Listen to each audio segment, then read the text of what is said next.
O Senhor esteja convosco. Ele está no meio de nós. Proclamação do Evangelho de Jesus Cristo segundo Lucas. Glória a vós, Senhor.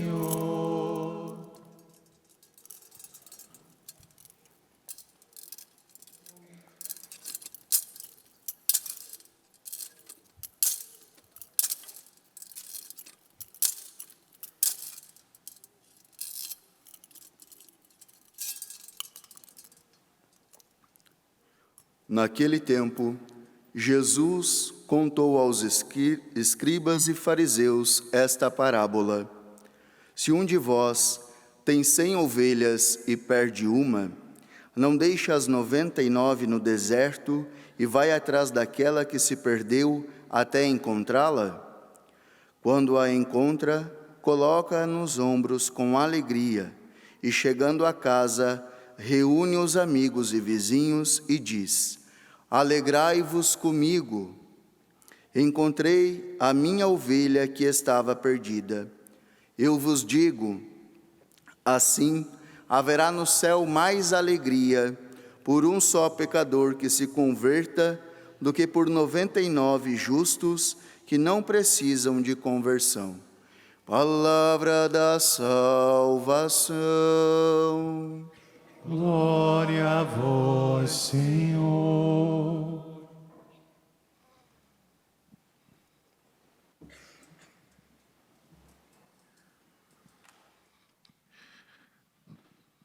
Prezados irmãos e irmãs,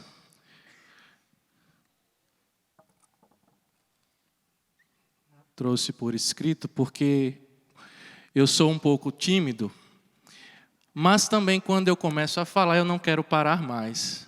E me disseram que eu tenho um tempo limitado para falar. Mas essa solenidade do Sagrado Coração de Jesus, dentro do nosso acampamento na Trilha da Cura, ela faz todo sentido para nós.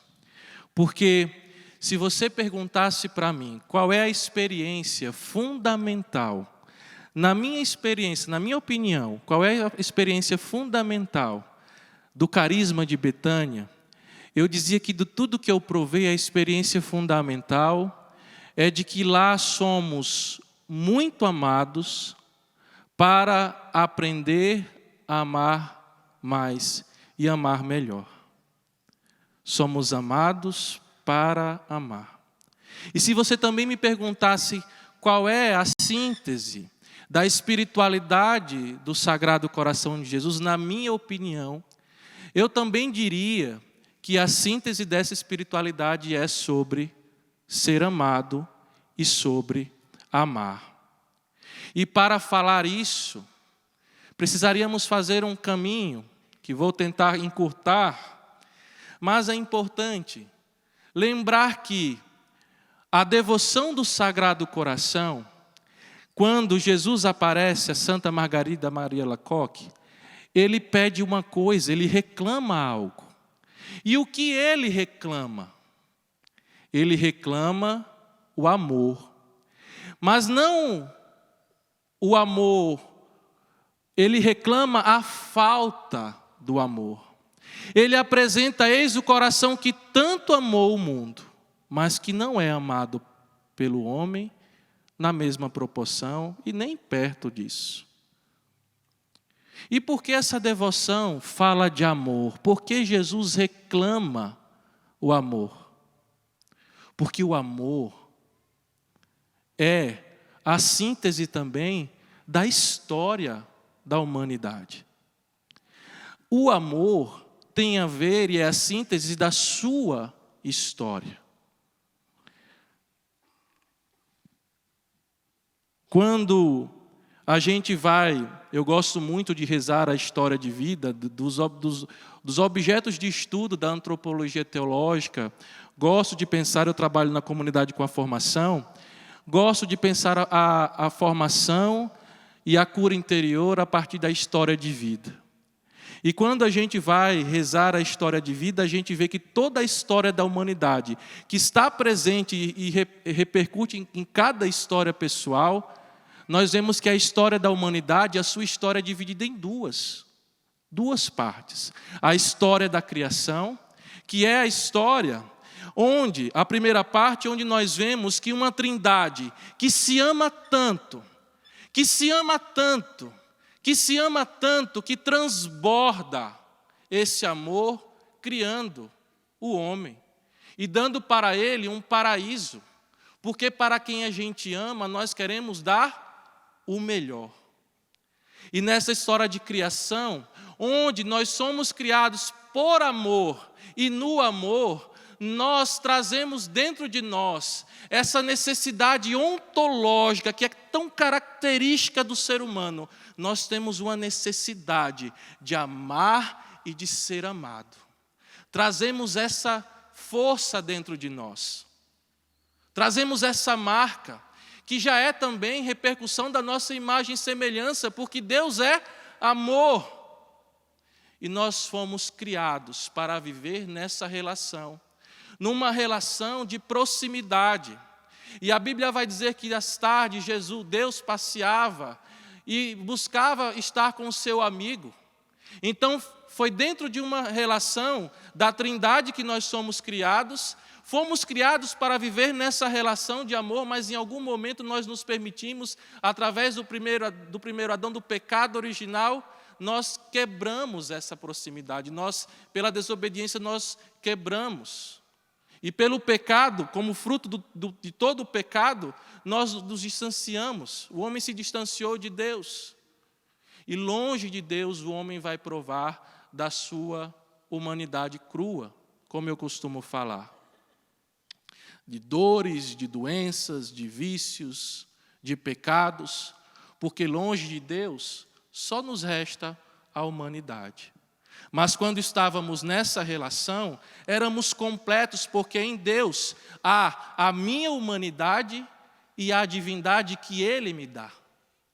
Mas em cada passo da nossa vida que vamos nos distanciando, vamos nos permitimos ir caminhando para uma distância tão longe do coração de Jesus que temos apenas a nossa humanidade.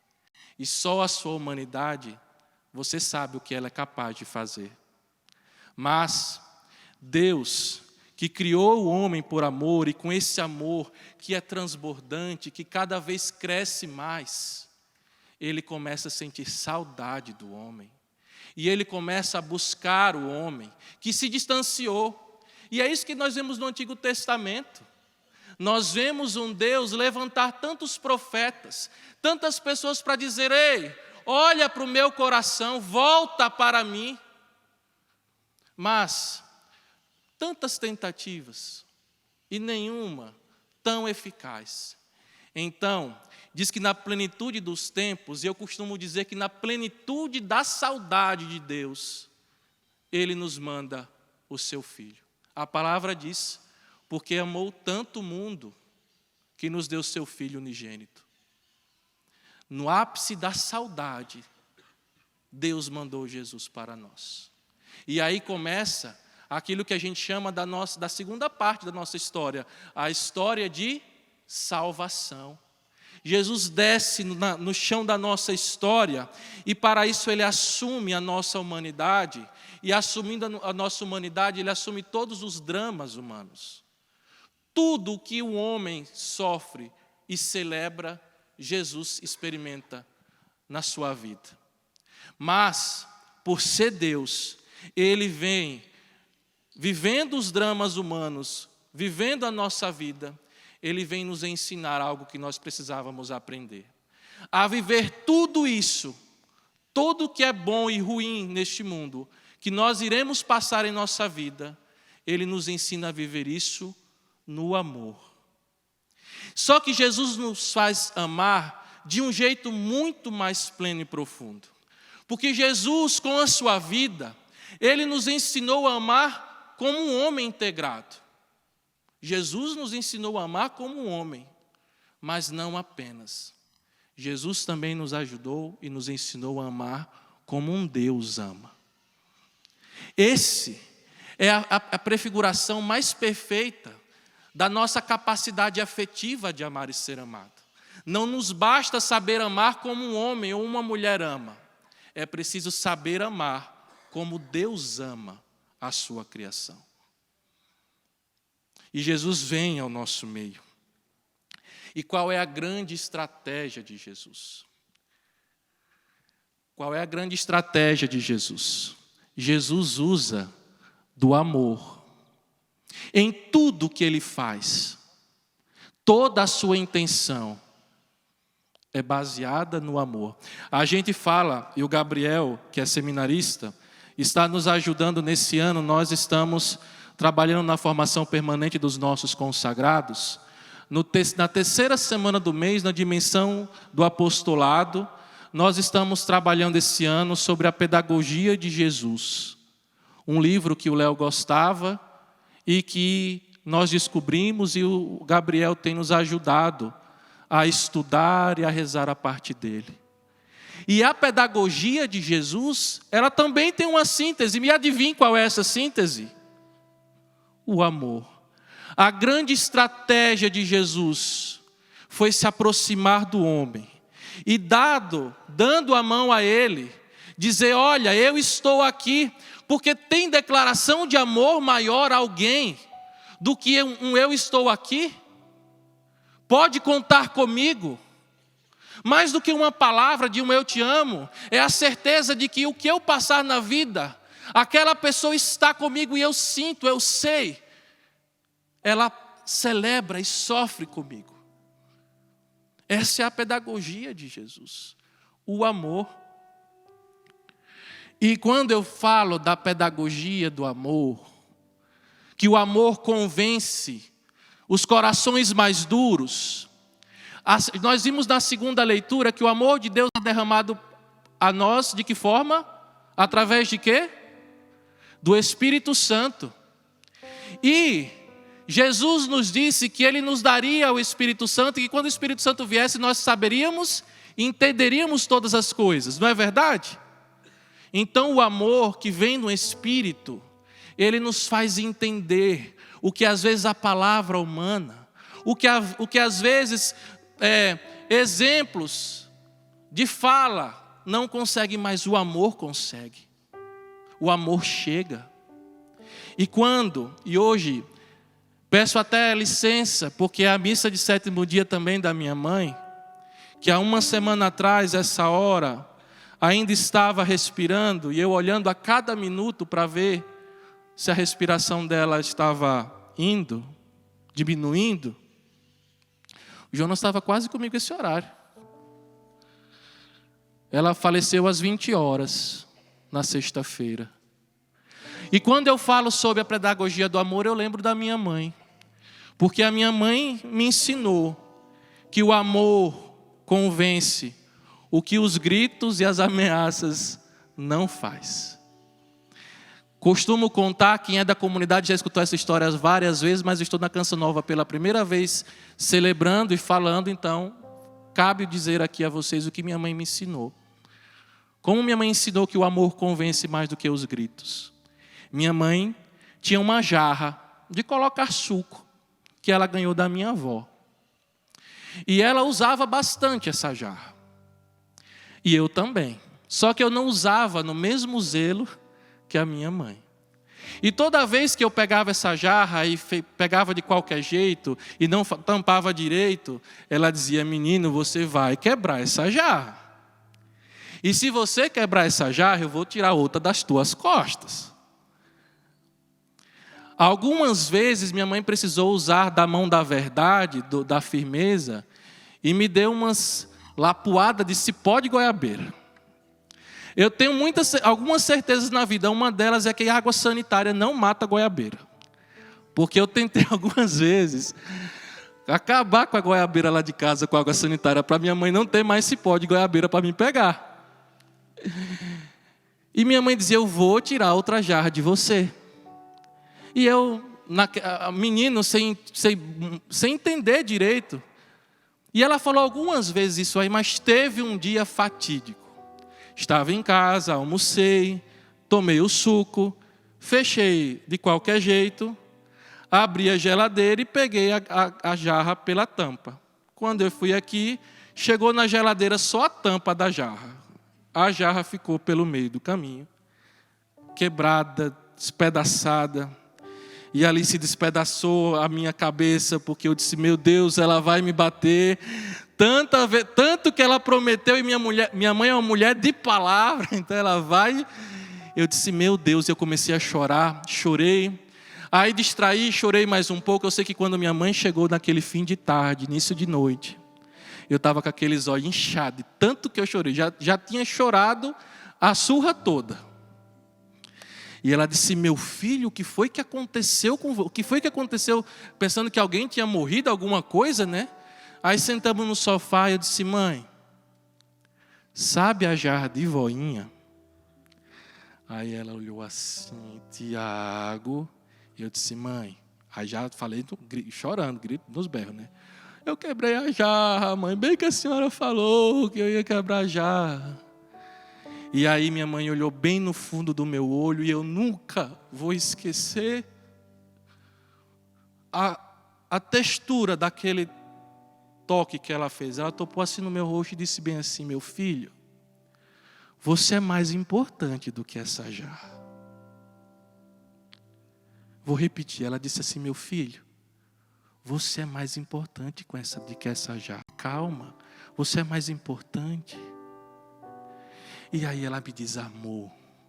E aí eu chorei mais ainda. Porque mais do que um tapa, o que emociona mais e que nos toca mais do que ser amado quando nós não merecemos.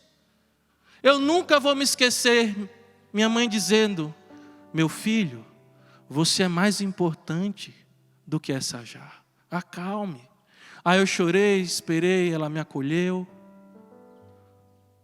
E daquele dia em diante, tudo que é da minha mãe passou a ter outro valor para mim. Tudo. Tudo que era dela, que eu fazia a ela, passou a ter sentido de céu. É sagrado, é como se eu estivesse pegando uma hóstia consagrada.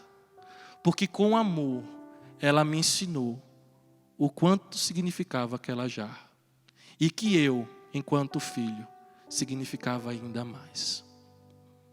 Foi assim. Nessa pedagogia do amor. É lógico que no final de tudo ela disse, mas da próxima vez. Não teve próxima vez, aprendi dali.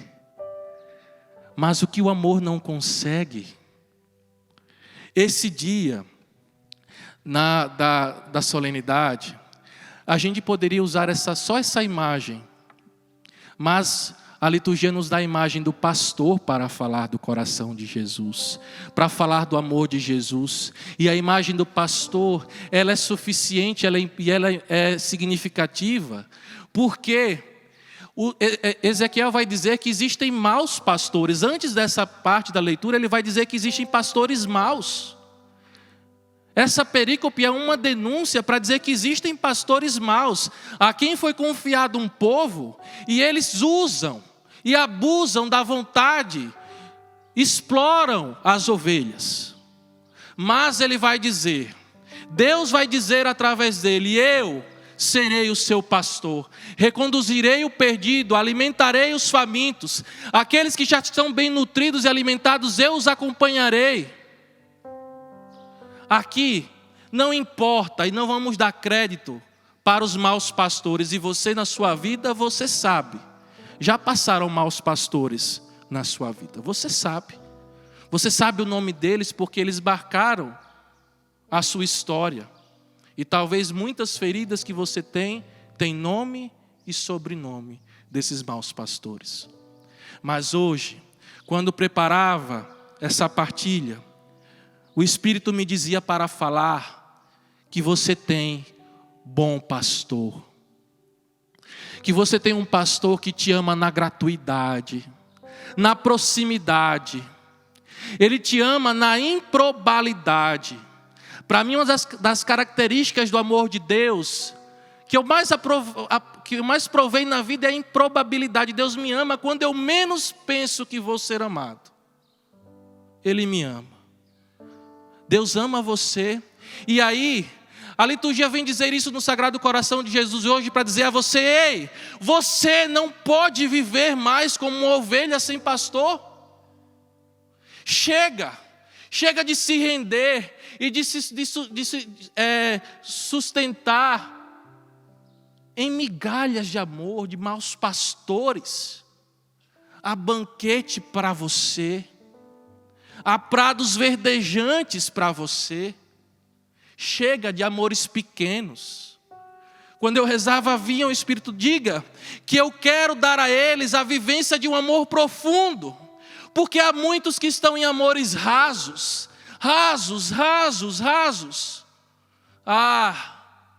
Venha a mim, eu darei a eles a experiência de um amor profundo.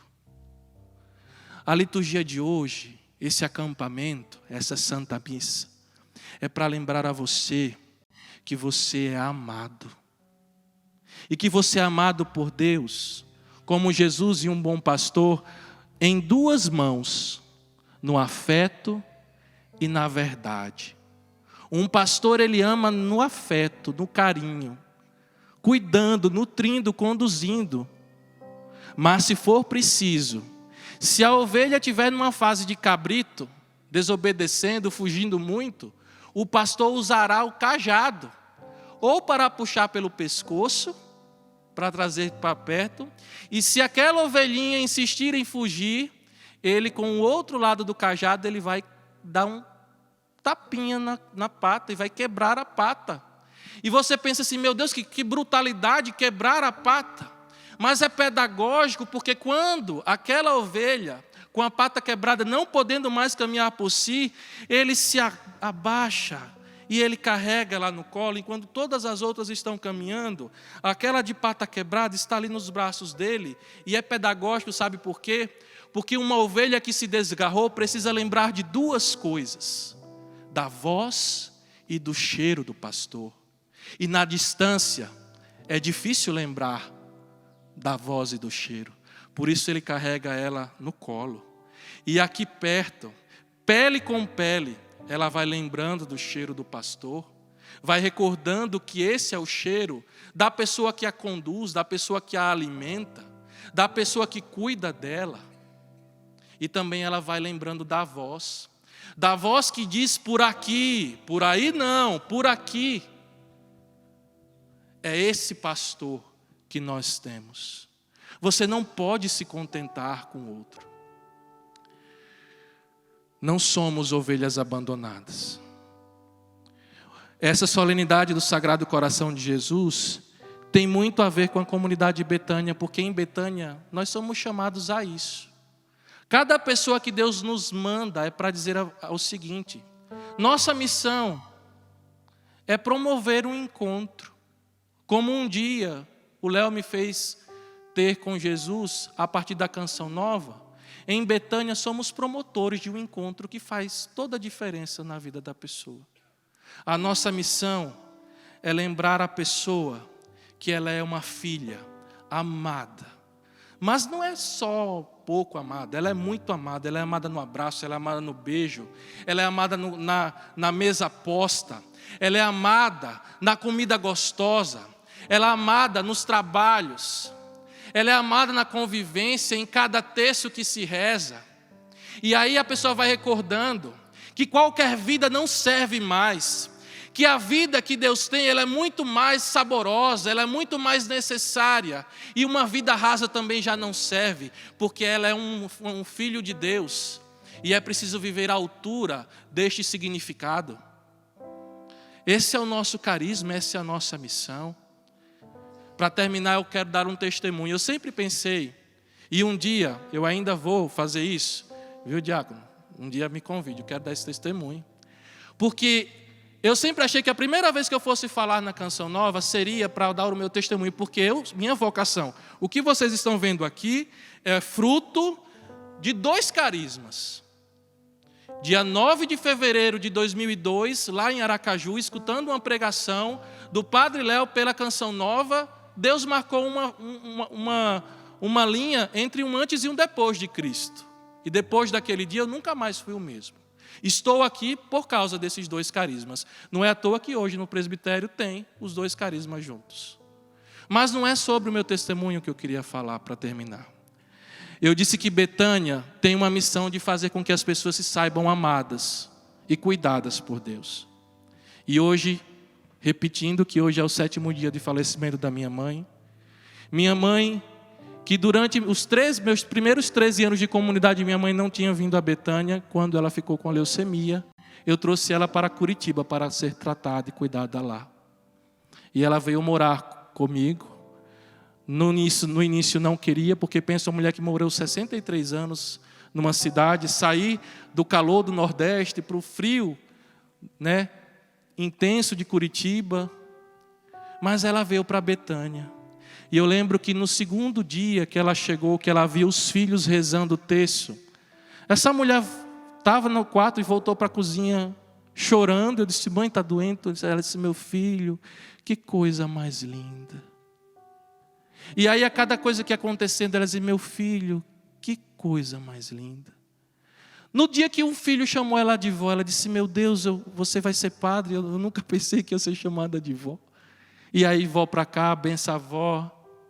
E aí ela gostava muito de manga, quando chegava a manga de doação, algumas pessoas pegavam, levavam para ela, e tinha dias que ela assim: nossa, como eu queria uma manga hoje, daqui a pouco chegava a manga. Minha mãe foi vivendo os cuidados da providência de Deus em Betânia. E hoje eu estou aqui com um coração ainda muito triste, porque perdi o maior amor humano que eu já tive. Mas uma coisa no meio dessa dor me consola. Minha mãe morreu sabendo-se amada e cuidada. Morreu sabendo-se amada e cuidada. E ela viveu isso. Não que ela não soubesse antes, porque em Aracaju, onde ela vivia, ela já era muito amada pelos meus familiares, pelos amigos. Mas faltava à minha mãe a experiência da certeza do amor de Deus. Veja, minha mãe nunca, depois de um tempo que ela separou do meu pai, minha mãe não quis comungar. Ela nem foi casada com meu pai no sacramento. Ela nunca quis comungar. Minha mãe ia para a missa, ela não comungava, ela não se sentia digna. E quando ela veio para Betânia, ela confessou e começou a receber a Eucaristia. Depois da minha ordenação, uma semana depois, minha mãe se internou 70 dias. E eu pensava: meu Deus, eu querendo sair por este mundo agora como um padre, eu estou aqui dentro de um quarto de hospital com a minha mãe prestes a morrer. E aí eu fui celebrar a missa para ela e o Espírito Santo me deu entendimento. Que graça de Deus.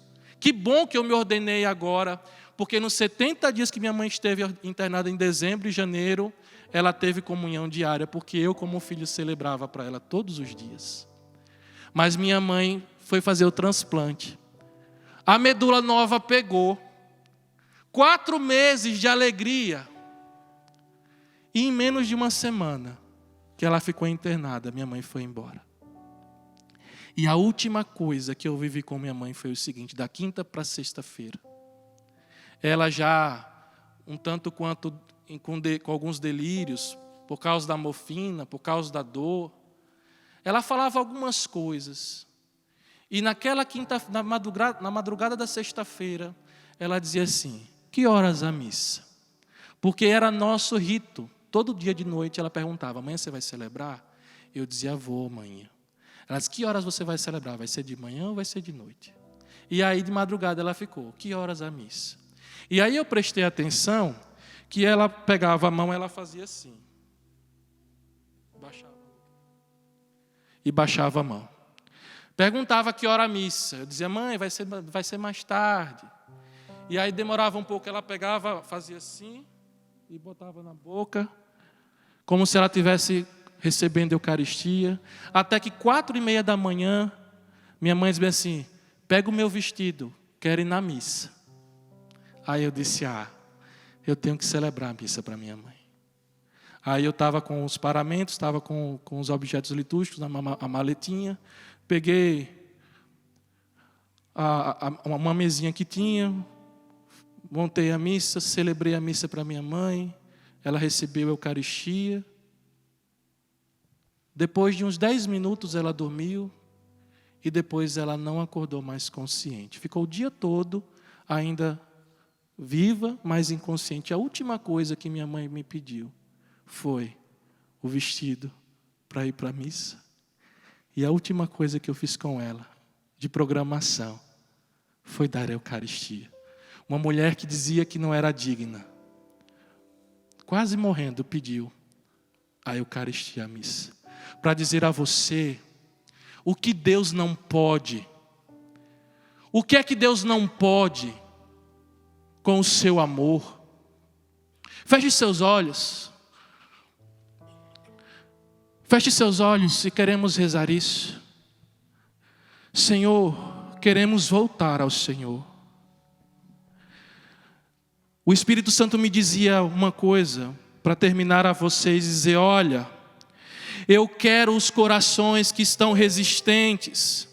Tem muitos corações que me ignoram, nem me escutam, mas alguns me escutam até, mas ainda estão resistindo, estão como se fosse com os pés ainda molhados, mas nunca mergulharam na profundidade do meu amor. Mas nessa tarde, o Espírito Santo diz a você: ei, para de resistir. A imagem que o Senhor me dava era de um quadro que de muitas casas antigas tinha, a imagem do bom pastor, à beira de uma porta, como se ele estivesse batendo. E eu quero repetir esse gesto para você que está de olho fechado, que é o próprio Jesus fazendo isso a você, batendo na porta do seu coração e dizendo: não resista mais, deixa eu te amar. Deixa eu te amar de um jeito que você nunca foi amado, porque eu quero dar uma vida que você ainda não viveu. Eu quero te fazer conhecer um amor que você ainda nunca provou. Chega de amores rasos, é tempo de um amor profundo. Por isso o ministério, para terminar, vai cantar uma música para nós encerrarmos. E no íntimo do seu coração, vá dizendo a Jesus o quanto você deixa Ele te amar, Ele entrar no teu coração, para você viver tudo que você ainda não viveu. Mergulhar neste profundo amor, para que você saiba, viva como alguém que é muito amado e muito cuidado.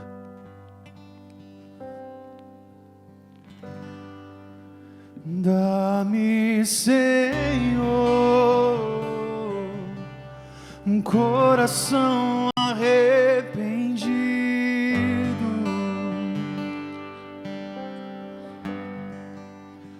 Dá-me, Senhor, um coração arrependido.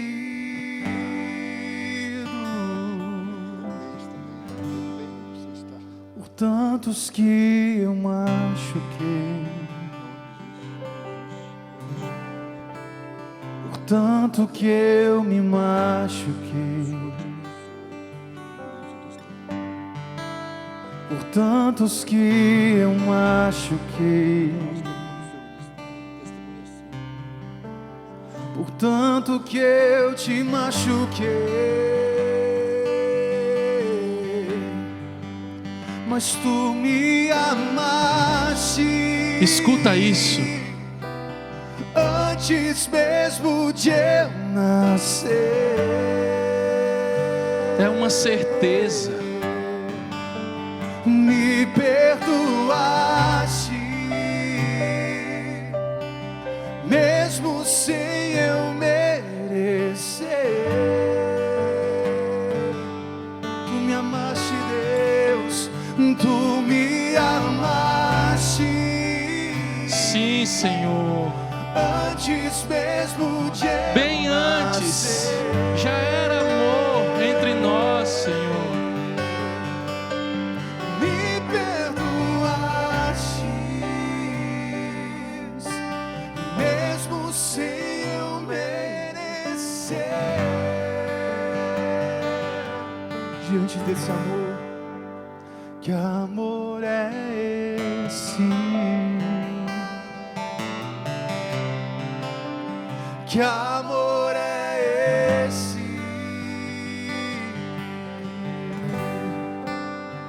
Que amor é esse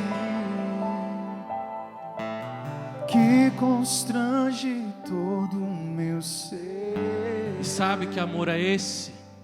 É o amor da sua vida. É o maior amor que você pode experienciar, provar neste mundo. E se você ainda não se permite isso, marque o dia de hoje. Uma chance, o coração de Jesus te pede. Me dê um ano dentro do teu coração, e eu vou fazer você provar do maior amor da vida toda.